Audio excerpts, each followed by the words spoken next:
What's going on, guys? Welcome back to the tutorial, the training. This is class 3, and we're actually going to be applying the knowledge we learned in class 1 and class 2. So please, if you are still watching the video and getting along, please try and get along before you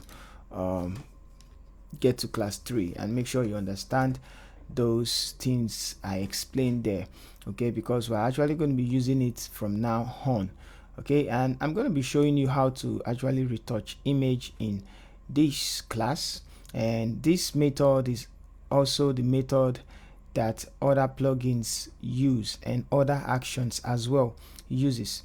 Okay, so I'm just going to show you how to manually do it. Then later on in the class, I'm going to show you how to use plugins to get a faster result.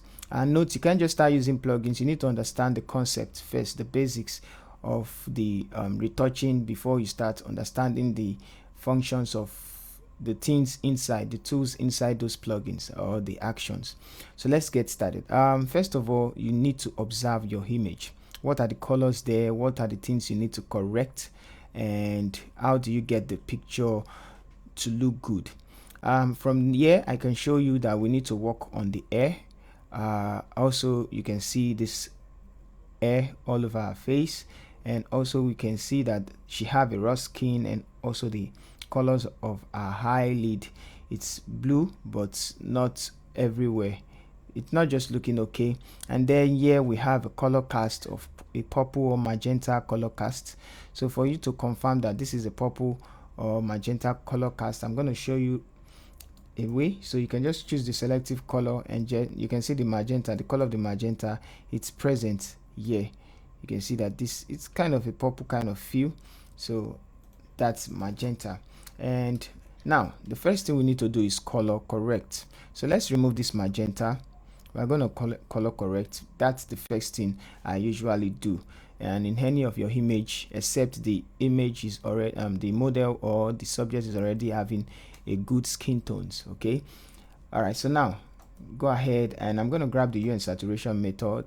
Use the hue and saturation method. Of course, I've taught you about this method in, I guess, the first class or maybe the second class. Now all I just need to do is to pick the hand tool and select a place. Now once you select a place, it's going to select that color. For now, it's selecting red because it's actually a skin, but the color is not actually red. This cast is kind of magenta or purple. Now I'm going to increase this place just like I taught you, and now you can see the forehead here, yellow, and some parts, almost everything is having the same color, but I tell you, not the same color. So let's take it backwards to select some range. So I'm just going to take it forward like this. I'm going to select this range, and now you can see that the magenta is selected. So now what we need to do is to make this 0, and then please, if you mistakenly click out of and you lost this thing, you can go back inside and then go under this drop down, and you see red. So if you see red, or you go to yellow, whichever color appears, that's where you're gonna go. So red was the color, and now I'm just going to, you know what to do, adjust it by taking it forward. Now as I take it forward, it blends the skin with the other. So I'm going to leave it at 23, or let's leave it at 25. Please, it must not exceed 30, plus 30 or minus 30, or let's start changing the color itself. Now apart from that, I want to light up. You can see the difference between this side and this side, although it's rough, but the skin color here is different from here, and I feel she's having some eczema as well. So we are going to do all that. So now let's go ahead and fix that color again. So I'm going to grab the hue and the curve. Let's use curve to fix the luminosity, the lightness of this place and this place. Before that, let's grab one more hue and saturation, and for that let's delete the curve. So select the mask of the second hue and saturation and go to select color range. So we're going to select this dark part, hold down shift, select this dark part, and more of this side. So increase the fuzziness a bit, to smoothen it up, and it's okay. So don't worry, we can remove it from where we don't need it. Now all we just need to do for us to blend these two colors together, we don't really need the lightness, we just need the saturation. So we can just give it a little bit saturation, and it's going to blend it a little bit. And apart from that, let's see if we can give it some yellow touch +2. So now we can grab our curve to blend the luminosity of that side. So you see these little details. I don't just go into what's it called now, frequency. I don't just go editing, jumping step. I just kind of figure out get the best out of the image. So just little by little, you can feather the mask a little bit. Okay, so so curve, open up the curve, and let's see. So we can bring this backwards, and notice as we're bringing it backwards, it's having the same lightness except from this place. So don't worry about that, we can fix that later on. So just a little bit, and now I can grab the brush, select the mask, and let's see if we can affect that place. Hold down Alt to see the mask. Okay, so that place was not selected. So now we can brush over it by making sure the foreground color is white, and you can just brush over it to fix it. Okay, so now that we get that, the next thing to do is to create a stem visible layer, because we've balanced the color, we've blended the color. So now let's actually go into the we've corrected the colors. So now let's go into blending of the colors and adjusting, correcting, or fixing the textures. So now let's go ahead, hold down Ctrl Shift Alternate E, and it's going to create a stem visible layer. So I'm going to group from here to here and name it color correction. So now I'm going to turn it off. We have from this to this. So let me zoom in. From this you can see the fixing to this. Now just little. Okay, so now yeah, I'm going to introduce you to frequency separation, which is the most used method of retouching. So since you've done this, for you to do frequency separation, you're going to duplicate the layer twice and name the first one texture or color. Let's name it tone or color, COLOR, enter, and name this texture, XTURE. So quickly, this is what the plugins are going to do for you automatically. So it's going to jump all this step and create everything for you. All you just need to do is to choose some certain values, and you are good to go. So now I'll turn this off because it's just a transition from year to year. Now these are the two layers you're going to use. I'm going to group it together and name it frequency separation. So I'm going to explain that now. Separation. Now frequency separation, is actually separating the texture and the color so that you can actually work on them differently. You work on the color and then go to the texture, you work on the texture, and put them together, and it's going to come out good. So what is the color and what is the texture? The color is the color you see, the tone is the color you see in the image, like the blues, the red on our skin, which is appearing like brown or deep black right now. And also the texture is this roughness you see on our face, the pimples, the hair, the eyelashes, all these are what they are, the textures. The nose, the shape, the contours you have, they are the textures. So how do you get the textures and how do you get the tone? Well, for you to get the tone, you need to blur, and for you to get the texture, you need to subtract it from the image itself, subtracting from this color. So let's do that. Now you are going to turn off the texture layer and select the tone layer. Please note this step: turn off the texture, select the tone or color layer, and then you go to filter, you go to blur, and you go to Gaussian blur. So it's going to blur the image. Now here it's 0.1. Now how do you get the best blur value? Because this value determines the the result you are going to get at the end. If you over blur it, you are going to have more texture. If you blur it a little, you are going to have lesser texture. Okay, so like this now, if I want to subtract the texture, I'm not going to actually have any texture because I've introduced the texture into this this layer already. So how do you get the best blur value? Well, I'm going to show you the way I usually get the best blur value.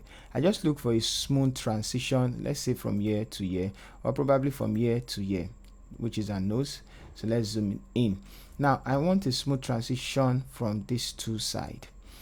So you are just going to push it up till you have that type of feel. Keep pushing it up. So something like this should be fine. 4.9. Now I'm going to hit OK. Okay, so I'm going to explain something just now. Now I chose 4.9. There are times where the skin will be very, very rough and a lot of rashes. For you to actually choose the blur value for that, you have to choose a very lesser blur value like 2 or 1.5 so that you can easily blend it. I think I'm going to make an example. So now after you've done this, select the texture layer, turn it back on, and let's go to image, apply image. So this apply image, under the layer you're going to select the tone color, which is the one you created, and under the blending mode you're going to subtract, because we're subtracting, scale to offset 128. Just take the settings you are seeing right here, and because it's an 8-bit image, so don't worry about your 8-bit and 16-bit for now. Just try, then later on you can do that. So it's okay. Now once you hit OK, you can see the texture has been separated. Once you have this type of texture, you can see the highs, you are good to go. Okay, so now let's go ahead. You are going to change the blending mode. I've talked about blending mode, and I told you one of the important one is the linear light. So once you choose the linear light, you are going to come back to your image. Now you have separated the texture and the color. You can see the two layer right here. Now how do you work on them? It's very easy to work on them. Okay, so what you just need to do right now is to select the right brush for them. So for the texture layer, you are going to use the clone stamp tool. I've talked about this tool. For the tone, you are going to use the mixer tool brush. So I've just selected it. These are the things, the actions and the plugins are going to do for you automatically. So all this step I just did, those plugins and actions are actually going to run them very fast. So but you need to understand why the plugin created a tone layer. Sometimes the plugin won't name it tone, or the actions, they won't name it tone and texture. So you need to know the one that is for tone and texture. And you can see that my tone and texture is just one layer and one layer. Some plugins like the ultimate retouch and other actions are going to create two of this texture and even clip one to it. So you need to know the one to edit. So for you to understand the plugins, of course I'm going to explain it later on, you need also know this basic level. So now let's get back to business. Now I chose the mixer tool brush to blend the skin tones. And why? Because this is the perfect tool for blending. If you can remember the way we blend the backgrounds and smoothing it up and smoothing some faces in class 1. Alright, so this is the settings also to take. I've explained it in class 1, so please go to class 1 and let's go ahead. So now I'm going to blend all this together, and let's go ahead. So it's very simple. You just need to just hold left click and blend the image together. Please blend it according to the contour of our face. You can make it smaller, and at the end of the play, just try and blend it and make sure. So I'm going to do it very fast for the sake of the tutorial, so it won't be long. And you can do this, you can take your time, and take your time. If you like, spend an hour or 30 minutes or 10 minutes, depends on how many minutes you want to take. Please, you can see the way I'm making the brush small and trying to get the best out of this. So you are probably going to do this a lot. And now I'm using my mouse, so this is where you need to invest and get a graphics pen, or what's it called now.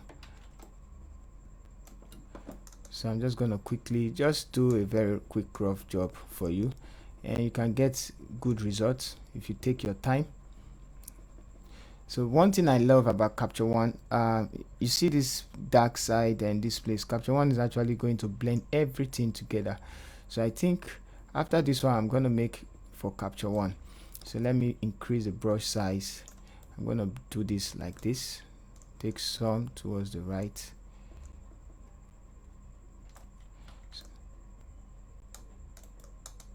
So please don't forget, don't do something like this. It's going to make it look rough. You can see what is happening. So Ctrl Z, brush accordingly.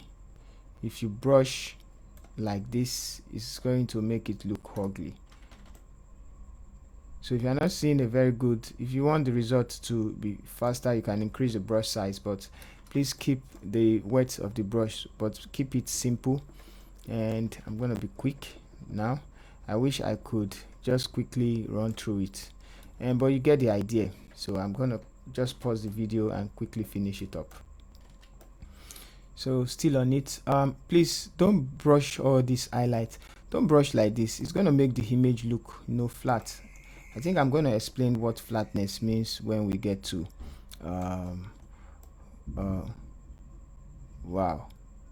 when we get to dodging and burning. Okay, so for quick, all right, so let's just leave it like this. I'm just going to just skip all this right now, but take your time. You know what I mean, take your time. Now let's work on the texture. So select the texture, go to the clone stamp tool, and you know what to do. Just sample an area, holding down Alt and click, and then you drag down like that. So if you want to remove all this, you can just sample an area, drag, or you just click. You know what to do, click and remove them. So like that.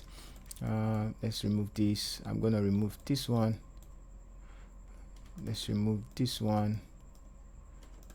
Yep, so like that. You get the idea. Let's go ahead, go up and bring it down. Hold an Alt, whichever one you don't like, you can fix it yourself. Okay, so I'm just quickly doing the rough work. Yeah, you click, sample. Please, I'm holding down Alt while sampling. For this place is a very delicate place, so you can see the way I dragged it. Don't drag and lose the informations there. All right, so that's that. Well, there, if you lose skin texture, mean the roughness of the skin, there's a plugin that actually adds skin, and there's a way to add skin textures too, but it's a very long process if you do it manually. But of course, I can help you with it, but maybe later on with the video, the plugins and all of that. So you can see this place, do it. So I'm paying attention to different places like this. Now make it smooth, and that, let's make this place smooth. All right, so after that, I'm going to come down here and hold down Alt and just quickly clip and clip and clip and clip. Hold down Alt and fix all those places. Okay, let's say we're good with this. You can see this rough side, you can smoothen it up. So quickly pay attention to what we do, and you can see the background as well. Please, you are going to work on it, but I'm focusing more on the textures, and that's that. So that's how to work on the textures. So let's quickly create a stem visible layer. Ctrl Shift Alternate E and close it.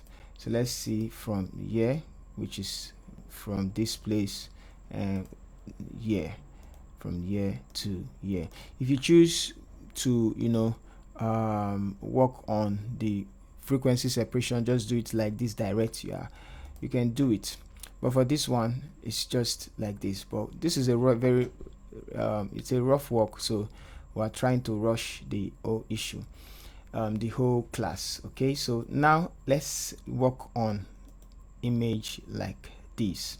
Okay, and then we'll work on a bright image.